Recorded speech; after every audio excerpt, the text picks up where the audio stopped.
بسم اللہ الرحمن الرحیم۔ بسم اللہ الرحمن الرحیم۔ السلام علیکم ورحمۃ اللہ وبرکاتہ۔ عزیز طلبہ، آج آثار السنن کا سبق نمبر 43 ہے، اور اس سبق کے اندر ہم باب الاستحاضہ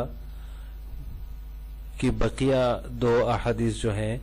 ان کا ترجمہ اور تفصیل پڑھیں گے، اور اس طرح مستحاضہ ہر نماز کے لیے وضو کرے گی یا نہیں کرے گی، یہ جو فقہی مسئلہ ہے ان حدیث سے مستنبط ہو رہا ہے، اس مسئلے کی تفصیل پڑھیں گے۔ اس باب کے تحت علامہ نووی رحمہ اللہ تعالی نے 3 احادیث ذکر کی ہیں، جن میں پہلی حدیث کا ترجمہ اور ایک فقہی مسئلہ جو تھا اس سے مستنبط ہونے والا، اس کی تفصیل ہم سبق نمبر 42 میں پڑھ چکے ہیں، وہاں وہ تفصیل گزر چکی ہے۔ آج جو بقیہ 2 احادیث ہیں ان کا ترجمہ اور تشریح ہوگی۔ پہلے ترجمہ دیکھ لیتے ہیں اور پھر اس سے مستنبط ہونے والا مسئلہ پڑھیں گے۔ باب الاستحاضہ کے تحت دوسری حدیث ہے، وعنہا قالت ان فاطمہ بنت ابی حبیش اتت النبی صلی اللہ علیہ وسلم فقالت یا رسول اللہ انی استحاض الشہر والشہرین فقال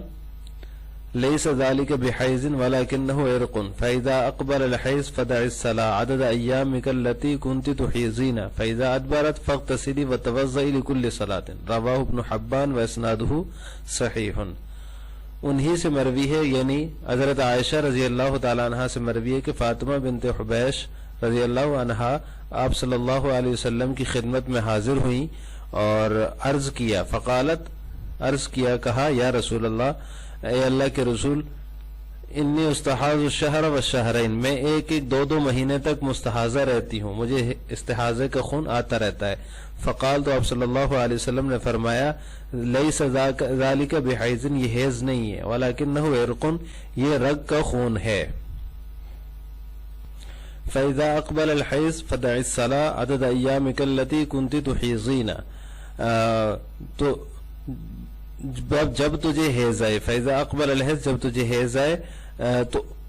عدد ایامک التی، تو اتنے دن، اتنے ایام کی تعداد جن میں تمہیں حیض آتا تھا، فدع الصلاۃ، نماز چھوڑ دو، فیضا ادبرت، پھر جب حیض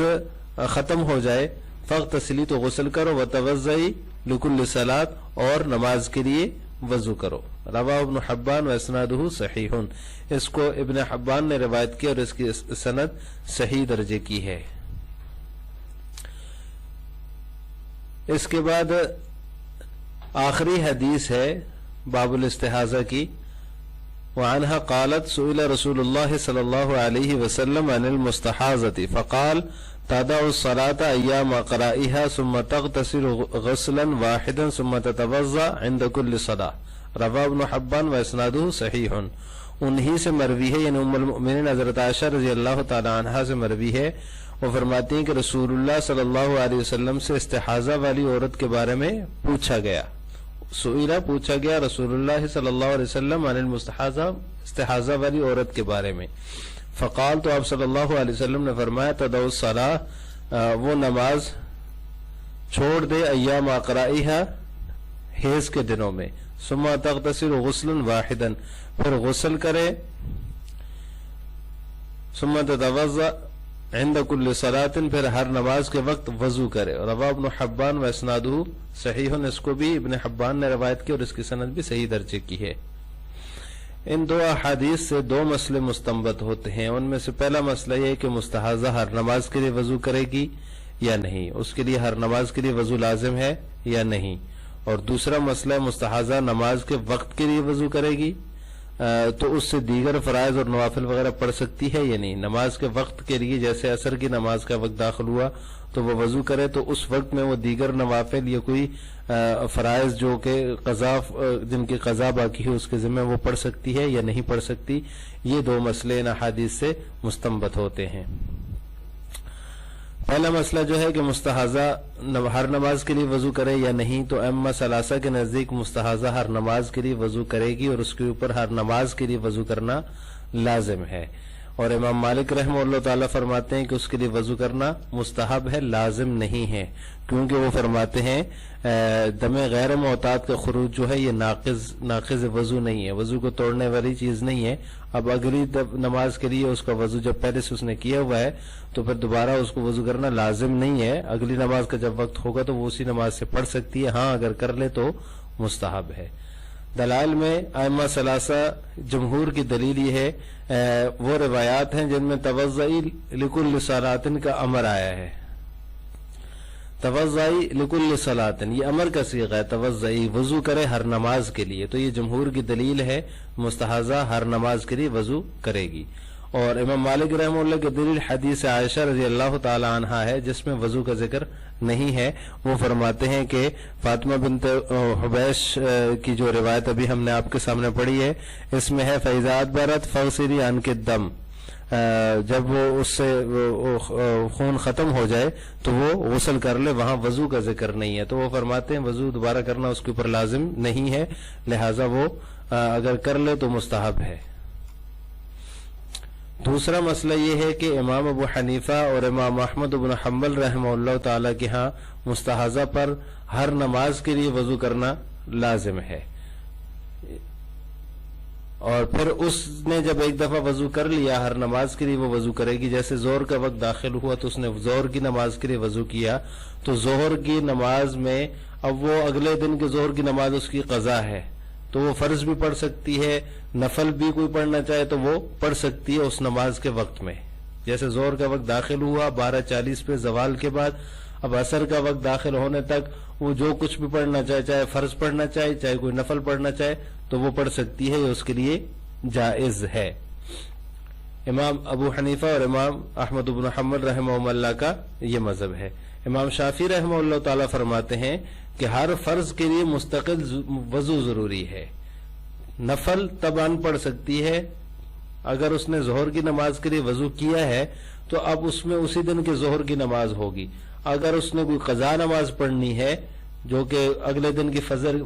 ظہر کی ہے، فجر کی ہے، کوئی بھی قضا نماز جو فرض درجے کی ہے وہ اگر پڑھے گی تو وہ ہر فرض کے لیے الگ سے وضو کرے گی۔ اب ایک فرض کے لیے آج کے جو ظہر کی نماز ہے اس کے لیے اس نے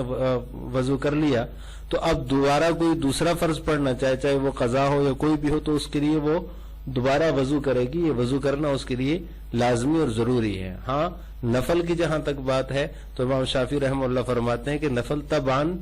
پڑھنا اس کے لیے جائز ہے، فرض کے تابع ہو کر نفل جائز ہو جائیں گے۔ تو اس میں امام ابو حنیفہ اور امام احمد ایک طرف ہیں اور امام شافعی رحمہ اللہ تعالی ایک طرف ہیں۔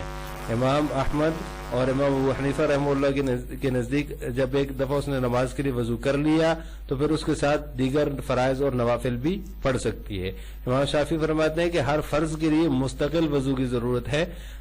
فرض نہیں پڑھ سکتی اسی ایک وضو کے ساتھ، بلکہ الگ وضو کرنا ضروری ہے، اور نفل جو ہے وہ طبعاً پڑھ سکتی ہے، وہ جائز ہیں۔ دلائل میں فریق اول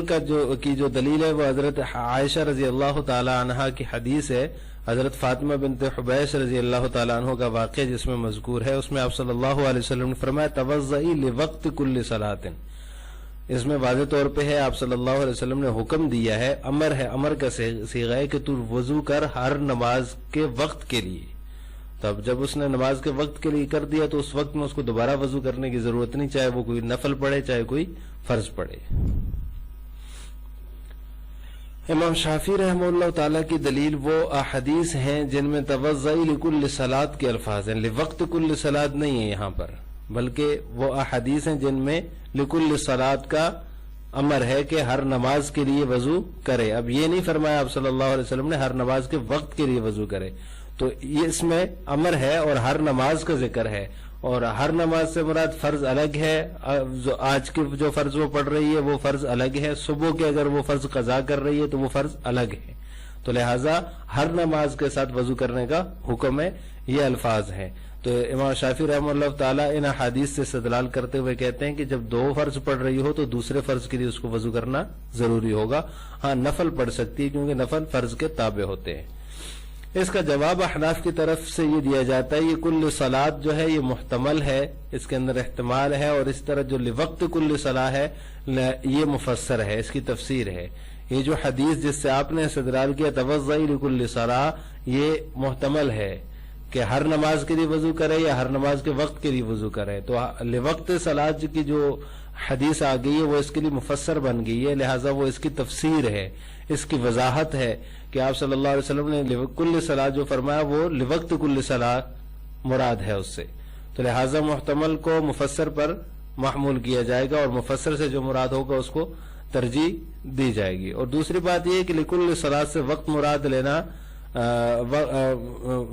یہ جو ہے شرعن اور عرفن مستعمل بھی ہے، تو لہٰذا اس سے وقت صلاۃ مراد لینا ہی زیادہ بہتر ہے۔ آج کے سبق کا خلاصہ یہ ہوا کہ ہم نے آج کے سبق میں باب الاستحاضہ کے تحت مذکور جو 2 احادیث تھیں ان احادیث کا ترجمہ اور تشریح اور ان سے مستنبط ہونے والے 2 فقہی مسئلے تھے، ان مسئلوں کی وضاحت اور تفصیل پڑھی ہے۔ آخر میں آپ سے 2 سوال ہیں۔ پہلا سوال یہ ہے کہ کیا مستحاضہ پر ہر نماز کے لیے وضو لازم ہے؟ اس کا جواب آپ نے کمنٹ باکس میں دینا ہے۔ اور دوسرا سوال ہے کیا مستحاضہ عورت ایک وضو سے 2 فرائض پڑھ سکتی ہے یا نہیں پڑھ سکتی؟ اس کا جواب بھی آپ نے کمنٹ باکس میں دینا ہے۔ السلام علیکم ورحمۃ اللہ وبرکاتہ۔